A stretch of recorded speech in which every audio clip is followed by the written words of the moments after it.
لله رب العالمين والصلاة والسلام على سيد الأنبياء والمرسلين أما بعد فأعوذ بالله من الشيطان الرجيم بسم الله الرحمن الرحيم ومن أعرض عن ذكري فإن له معيشة ضنكا ونحشره يوم القيامة أعمى মঞ্চে উপবিষ্ট সম্মানিত সভাপতি মহাশয়, অতিথিবৃন্দ এবং আমার সামনে বসে থাকা ছোট বড় ভাই সকল, আজকের এই জলসায় আমার বক্তব্যের বিষয় মুসলমানের বর্তমান অবস্থা।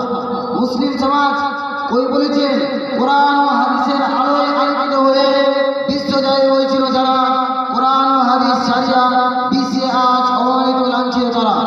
মুসলিম সমাজ আজ আমরা এমন এক অন্ধকার সময়ে বসবাস করছি যখন মুসলমানদের সংখ্যা 150 কোটিরও বেশি, কিন্তু প্রভাব নেই, শক্তি নেই, ঐক্য নেই।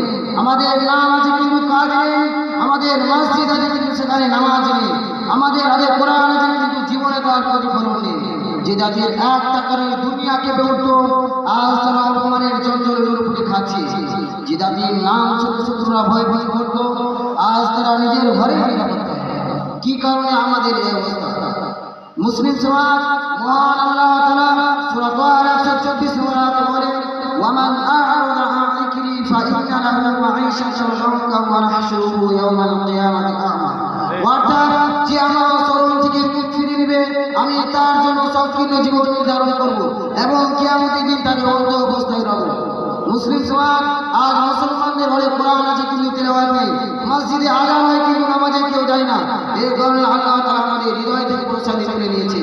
আমরা এখন মত কিন্তু দল, মাযহাব, রাজনীতি, জাতীয়তা সবকিছু থেকে ছিন্ন ভিন্ন।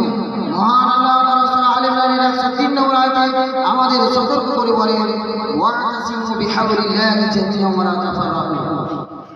অর্থাৎ তোমরা সবাই আল্লাহর কোরআন অর্থাৎ রশিকে দৃঢ়ভাবে আঁকড়ে ধরো, বিভক্ত হও না।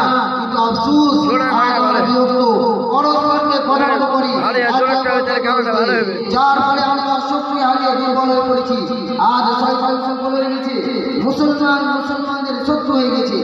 আবু দাউদ এবং মুসনাদে আহমদে বর্ণিত আছে যে রাসূলুল্লাহ সাল্লাল্লাহু আলাইহি ওয়াসাল্লাম বলেছেন ইনশিকুল উলামা আন তাদা আলাইকুম কামা তাদা আল আকারাতু ইলা মিসআতিহা।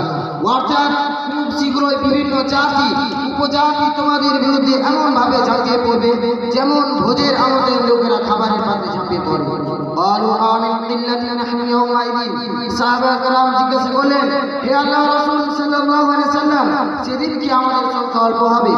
আর আমাল আনতুম ইয়াওমাইদিন কাসীরুন ওয়ালাকিন্নাকুম গিসাউন কাগিসাইস সাইল। অর্থাৎ নবী সাল্লাল্লাহু আলাইহি ওয়াসাল্লাম বলেন না, সেদিন তোমরা সংখ্যায় অনেক হবে কিন্তু তোমরা হবে তেমনই তুচ্ছ ও আকার্যকর যেমন বন্যার ফেনা। বন্ধুগণ, মহান আল্লাহ তাআলা সূরা রুমের 41 নম্বর আয়াতে বলেন যারাল ফাসাদু ফিল বাররি ওয়াল বাহরি বিমা কাসাবাত আইদিন নাস।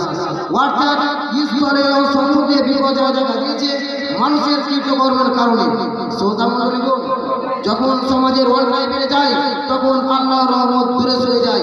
তাই এই অবস্থা থেকে মুক্তির একটাই পথ, সেটা হলো আল্লাহর দিকে ফিরে আসা। তার জন্য কিছু করণীয় রয়েছে, সেগুলো হলো নাম্বার 1 তাকওয়া অর্জন করা। যেমন মহান আল্লাহ তাআলা বলেন ইন্না আকরামাকুম ইনদাল্লাহি আতকাকুম। অর্থাৎ তোমাদের মধ্যে সবচেয়ে মর্যাদাবান সে যে সবচেয়ে বেশি তাকওয়াবান। নাম্বার 2 কোরআন ও সুন্নাহ জীবন দ্বারা ফিরে আনা। নাম্বার 3 ঐক্য ও ভ্রাতৃত্ব পুনর্গঠন করা। নাম্বার 4 দ্বীনের জ্ঞান অর্জন ও প্রচার করা। নাম্বার 5 নামাজ ও দোয়া জীবনের মূল কেন্দ্র মানা। মুসলিম সমাজ আজ মুসলমানদের ঘরে আছে আলো কিন্তু হৃদয়ে অন্ধকার। আমরা নামাজ পড়ি কিন্তু চোখে পানি নেই, কোরআন পড়ি কিন্তু হৃদয়ে কামে না। আমরা মুসলমান কিন্তু মুসলমানের মতো জীবন নেই।